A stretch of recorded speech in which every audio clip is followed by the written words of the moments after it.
Welcome to the HR Certification Podcast, a podcast for HR leaders working towards their human resources certification with HRCI and SHRM. Join host Jessica Miller-Merrell, founder of Workology.com, an HR certification prep program, Ace the HR exam, as she shares study tips, exam insights, and topical review for HR exams including the aPHR, PHR, SPHR, SHRM-CP, and SHRM-SCP. Now here's Jessica with this episode of the HR Certification Podcast. Hey there, and welcome to the HR Certification Podcast. I'm your host, Jessica Miller-Merrell, and I am so excited to have you here. My mission, purpose, and passion is elevating the human resources industry, and in the HR Certification Podcast, we provide personal and professional development solely focused on HR certification for SHRM and HRCI exams.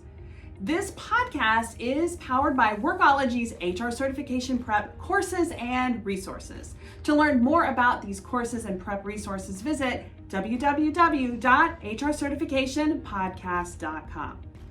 Now, before I dive into today's podcast, I do want to hear from you. Give me a follow over on Instagram or TikTok at Workology Blog, where I'm happy to answer your HR certification questions. That's at Workology Blog. And maybe I'll feature your question in an upcoming episode of the HR Certification Podcast.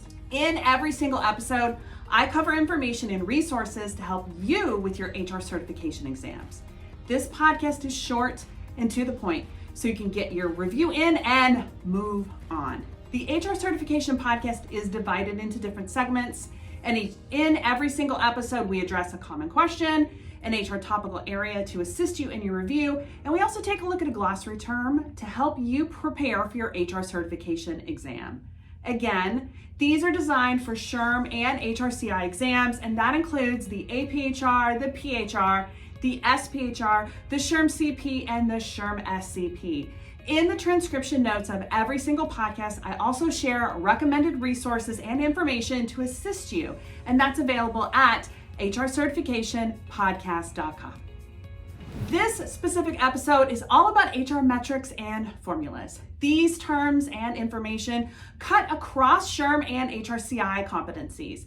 The subject of formula and metrics is really a point of contention for HR leaders because we're concerned about calculations during the exam. And yes, you will have access to a digital calculator, but let me assure you that no, you will not have complex math on the exam. However, it is important to be familiar with the terms and how to calculate them because you might need to use one of them in some way. Think of these test questions that require you to think around corners, meaning that you might have to make some assumptions, maybe about a formula or metric, as part of the answer to a test question. Yes, for you SHRM folks, I'm talking about those tricky situational judgment test questions and some of the more strategic questions in the SPHR. Even if you aren't going to be doing calculations on the exam, I do want to stress it's important to be familiar with terms like revenue per employee and scenarios where these things like earnings per share might be important. And HR metrics that is growing in importance is the HR to staff ratio. So we're going to talk about this metric, how to evaluate it, how we can leverage it as an HR leader. Yes, this topic, the HR to staff ratio, is in your SHRM and HRCI exams. So let's tune in to an excerpt from a video I recently posted on the HR to staff ratio. An HR metric that is growing in importance is the HR to staff ratio. Let's talk about what this metric is and how we can use it to evaluate how we as HR support our employee population. And also, is this topic part of your SHRM or HRCI certification exams? Simply put, the HR to staff ratio is employees divided by human resources team members. Sounds easy, right? This ratio is important since our current economic downturn, our HR departments have reduced in number dramatically. HR serves as an internal customer support staff, maybe just like call center customer service employees that are external facing. but different. We're internal, looking at the employees. Metrics like this one are important because we need to consider how many employees we support. And the more employees we have, but the less team members, we are more thinly spread. And in traditional HR, our metrics or numbers are not normally tied to specific activities, like the IT department and the number of tickets that are open with employee technical questions. So most IT departments, they have a ticket system that they not only use to log questions and keep track of the support they provide, but you can see it in terms of how long a ticket is open, but also as a tool that monitors the number of tickets that are logged per day, the number of questions, and the time spent on each ticket, and the duration the ticket is open before it's closed or escalated. Traditionally in HR, we haven't had a way to track these sort of interactions because we've operated in a world where we don't have a ticketing system. Generally speaking, in HR, I relied on case management software or some low-tech tool like a notebook to log conversations, investigations, and interactions. But I really didn't think about the amount of time spent or the complexity of questions and requests. Because we don't have a way to truly measure our workload in HR. And that's one of the reasons why CEOs have no idea actually what we do or really found a way to understand what we do.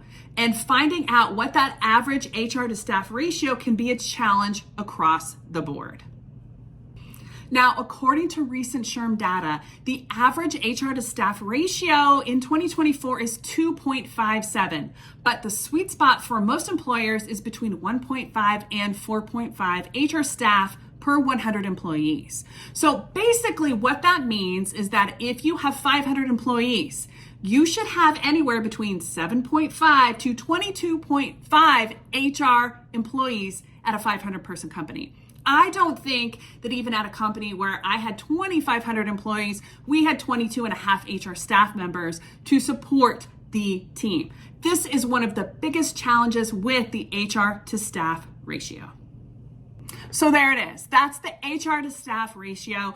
Yes, this is a formula that it's evolving. Yes, this is a formula you need to be familiar with as part of your HR certification exams for SHRM and HRCI. But more importantly, you need to know this information in your interactions and conversations with your executive team and business leaders so that you can explain and discuss the value that HR brings and the type of staff and support we need to support our organization successfully. So hey, that's the HR to staff ratio. Again, yes, you do need to know this formula. It is going to be on perhaps your SHRM or HRCI certification exams, but more importantly, you need to know this information so that you can have conversations with your executive team, business leaders, so you can talk about the importance of having appropriate staff to support your employees and your organization's business efforts. Now, if you're looking for more great resources like this one, our course, Ace the HR Exam, is packed full, jam-packed full of more resources to help you prep for your exam.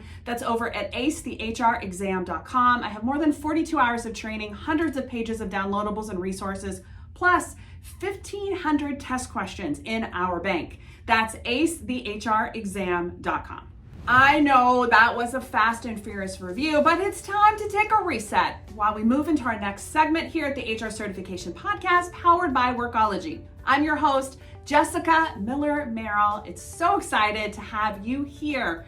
Workology does offer HR certification prep courses and resources. You can head on over and take a look at www.hrcertificationpodcast.com or frankly workology.com to see everything that we're cooking up. Physical products like flashcards and study guides, as well as on-demand learning for all types of learners. Most importantly, our courses and content is accessible whenever and however you need them. They are all available on demand and accessible on our very own Workology app for Android and iOS. I do want to hear from you. Send me your HR certification questions. No question is too silly, or they're all welcome. Head on over to TikTok or Instagram at Workology Blog, and I'm happy to answer questions there, and we can talk all about HR certification prep. So we're now moving into a special segment of the HR Certification Podcast where I review an HR glossary term, and we do this for every single episode. Yes, all these terms are going to be on your SHRM and HRCI exam. So let's get to it. The cost of vacancy, or COV, refers to the financial impact or cost incurred by an organization due to an unfilled job vacancy, and this is over a certain period of time. This represents the expenses associated with lost productivity, decreased efficiency or inefficiency, and potential revenue loss resulting from an absence in and of that qualified employee that's in a critical role within our organization. The COV varies by industry. We have an example coming up, and this can be estimated using the company's revenue per employee, which is the company's total revenue divided by your number of employees. And then you're going to divide that by the number of working days in a year, which is 260. This gives you the average revenue produced by an employee on a daily basis. We can use this formula to calculate COV for specific positions. So let's go ahead and talk about that. We're going to use an example of a software developer role. The mean annual salary in the US right now, according to the BLS, is $109,950, with our average days to hire of 30. So 109,950 divided by 260 multiplied by 30 equals 12,686.53. The cost of vacancy for an unfilled software developer role position for 30 days is $12,686.53 for this example. Now think about it. If you're hiring multiple developers or engineers for other roles in tech, your COV can be hundreds, if not thousands of dollars. And that's a lot of added pressure for recruiting teams. But there are other ways that we can factor in to how to consider COV. Calculating our COV is critical because employers may be unlikely to place the necessary emphasis and budget on addressing recruitment issues, maybe because they're unaware of the negative impact of these vacancies and what they may be or not be generating. So while this metric is an HR metric, it is also covered under talent acquisition or recruiting areas for both SHRM and HRCI exams. Cost of vacancy, it's a doozy. Good luck, and let's move on to our next section. We are now moving to a special segment of the HR Certification Podcast where we review an HR test question. And we do this for every single episode. These are all test questions that cover the knowledge base for SHRM and HRCI exams. I like to keep it easy. It's called the HR Certification Podcast. Before I share our question, I do want to walk you through just a quick rundown of my HR test question framework. If you're looking for more information on how to answer test questions, you should be having a strategy in this area, head on over to our Workology YouTube channel. I'll also link to more information on our framework in the transcript of this specific podcast episode. Now, there are 5 steps to the HR test question framework. Step 1 is to read each question slowly and concisely. Step 2 is to identify the competency. Step 3, eliminate the wrong answers. If you know they're wrong, eliminate them from your mind. Step 4 is WWSD or WWHD, which is what would SHRM or what would HRCI do if they asked this question. Think about how you answer this question, not from your experience, but from the test takers, the test question writer's point of view. Step 5, above all, answer every question and go with your gut. So let's go ahead and take a look at this episode of the HR Certification Podcast's practice test question. Are you ready? We'll read this question twice before I give you the answer. When conducting a critical evaluation of recruitment processes, which of the following metrics is most relevant for assessing its effectiveness? Is it A, the number of applications received, B, the average time it takes to fill a job vacancy, C, the total cost of recruitment process, or D, the diversity of applicants? Okay, let me repeat this question a second time for you. Are you ready? Let's go. When conducting a critical evaluation of the recruitment process, which of the following metrics is most relevant to assessing its effectiveness?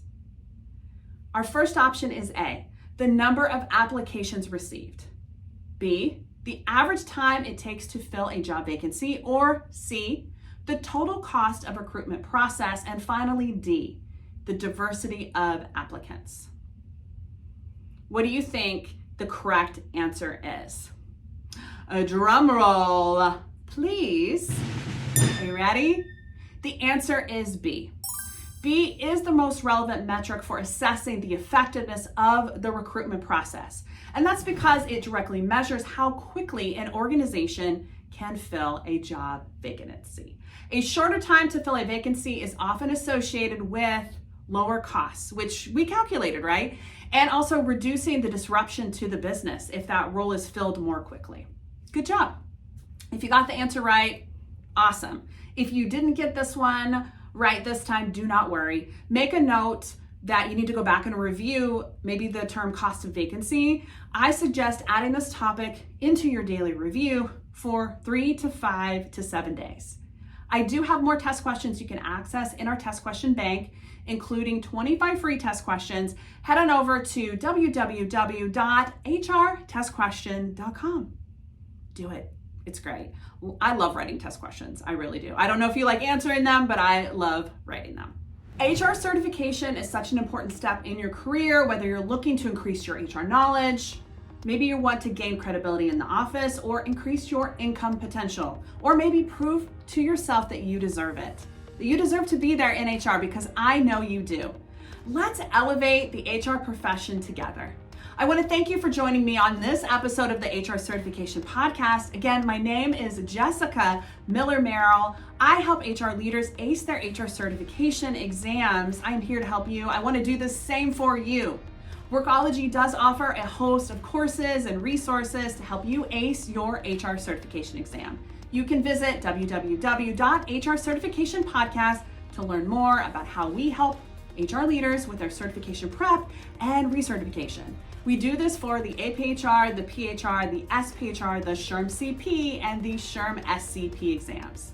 If you have a suggestion for an upcoming topic for the HR Certification Podcast, let me know. Send me a note over on TikTok or Instagram. It's at WorkologyBlog. Let's talk HR certification. Thank you for being here. I'll see you on the next episode of the HR Certification Podcast. Until next time, have a great day.